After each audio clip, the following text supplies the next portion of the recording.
mean, a lot of us haven't even had time to grieve. I mean, we just slowly getting out of the survivor mode. I feel like we're slowly trying to transition from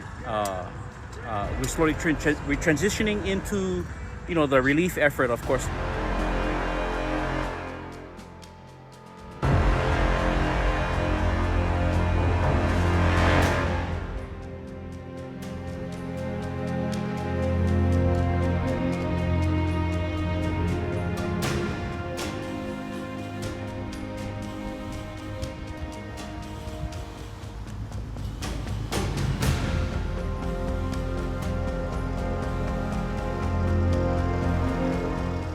The families are healing, you know, and it's a touchy situation right now, because for us as a community, of course we're happy that we have our homes, but our heart aches because that's our other neighbors and our families.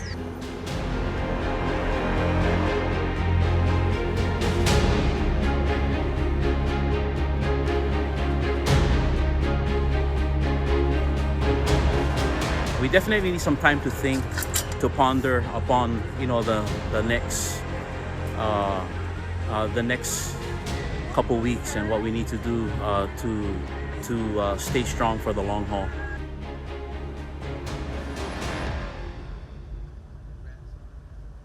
I will simply begin by saying that I have been to most major disasters in the United States in the past decade.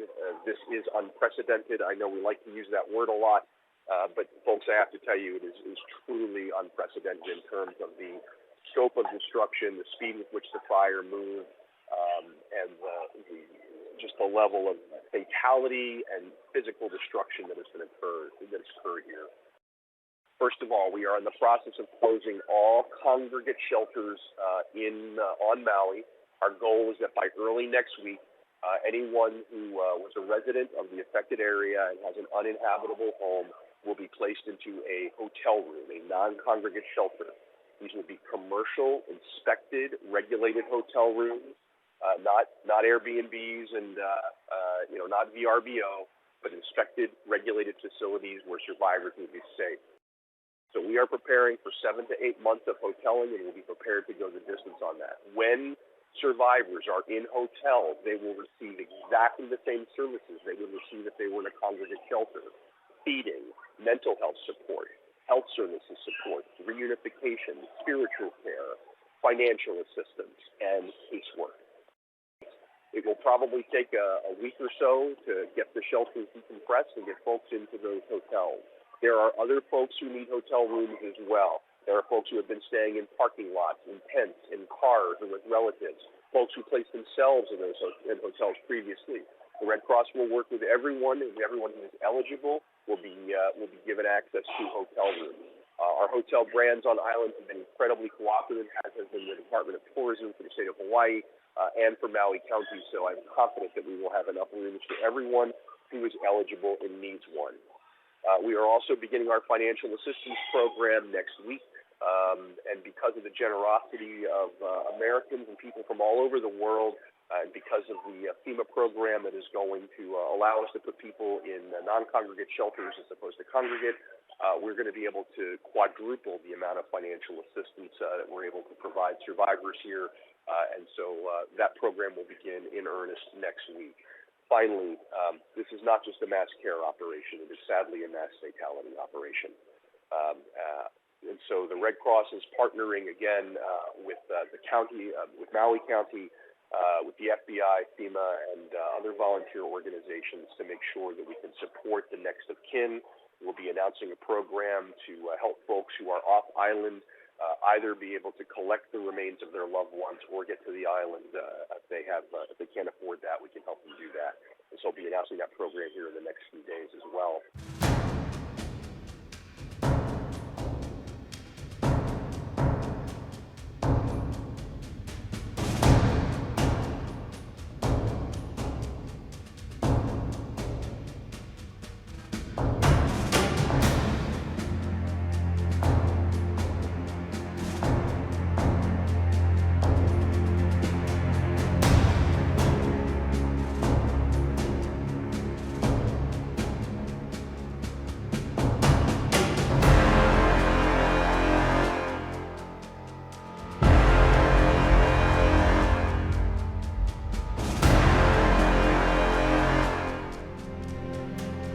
was just a matter of like 5 minutes, not even 5 minutes, like a couple of minutes, and the smoke came in the house.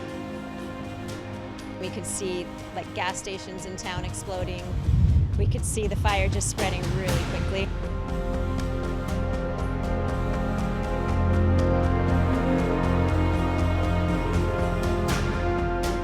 I asked myself, why me? I always ask myself, why me and us? Why Lahaina? When I see this, why Lahaina?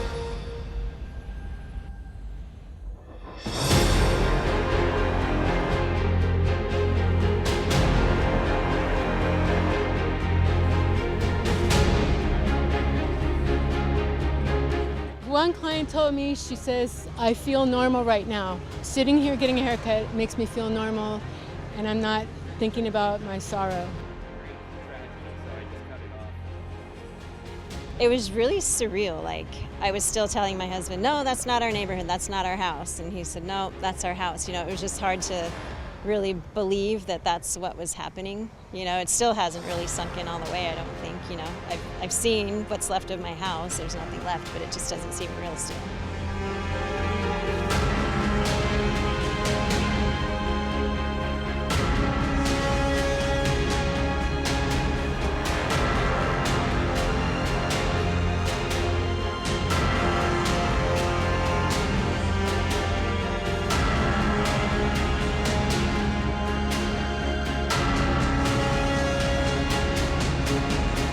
My organization has been in every major disaster in the United States for as long as it's existed.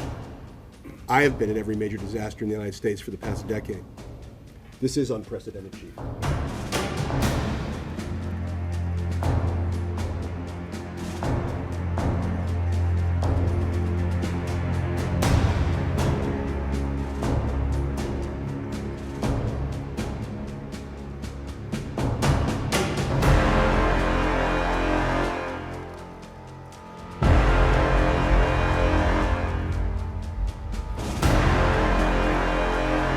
It's important to understand that we all share the same mission, and that is to prevent and alleviate human suffering in the face of this emergency, this catastrophe that has occurred.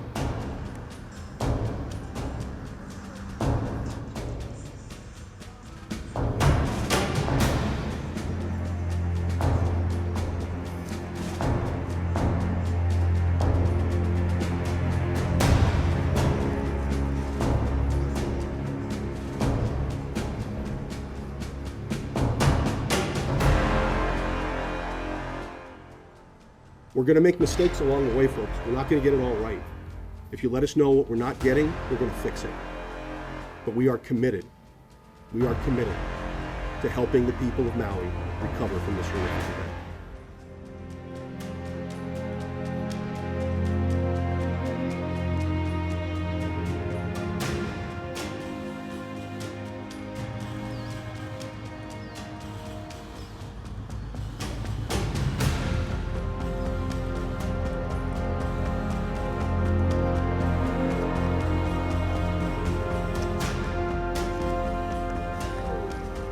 I cannot do anything. We never saved nothing.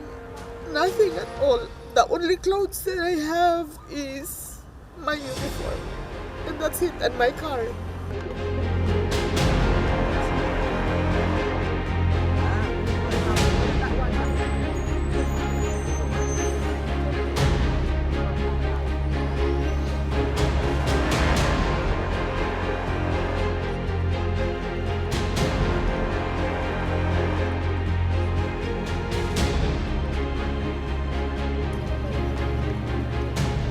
The time that I heard that people are lying on the road, they're dead. People are jumping on the water, in the ocean, just to survive.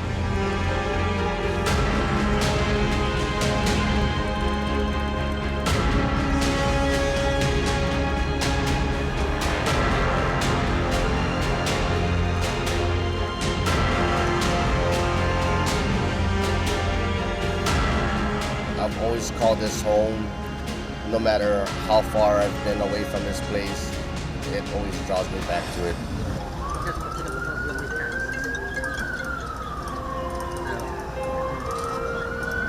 Yeah.